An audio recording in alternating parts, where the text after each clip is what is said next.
Idaho News 6. Good evening. Thanks for joining us tonight. I'm Madeline White.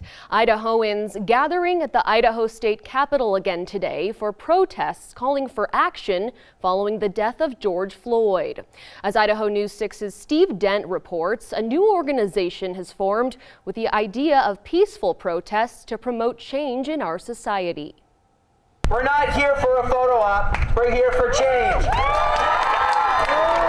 Peaceful Roots for Change organized a protest on the steps of the Capitol. Why do I have to be held to a higher standard than the man that holds a badge to protect the community? It's a new organization that officially started last Monday. Rather than being afraid, we decided to actually start our own organization and try to get some boots on the ground, actually working to fight for change. Peaceful Roots for Change put together last Sunday's protest, despite pushback from the black community. We got shut down a lot of times by the black community leaders, like, oh, we shouldn't do this, we shouldn't do that. And I really felt like that's wrong. I feel like I should be able to come out here every day and speak out my mind as long as I'm doing it peacefully. Dozens of people showed up in the rain to protest in the wake of George Floyd's brutal death. The systemic racism exists.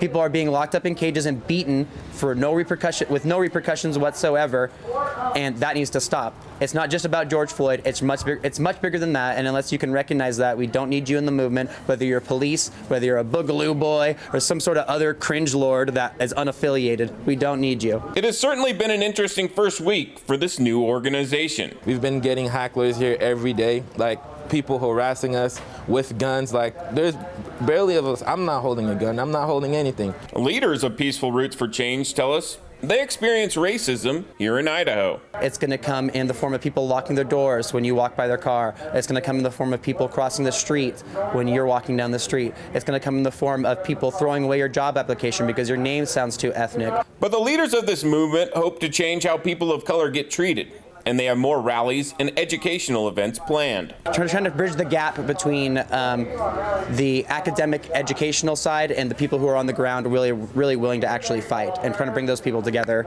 under one roof and for action. Steve Dent, Idaho News 6.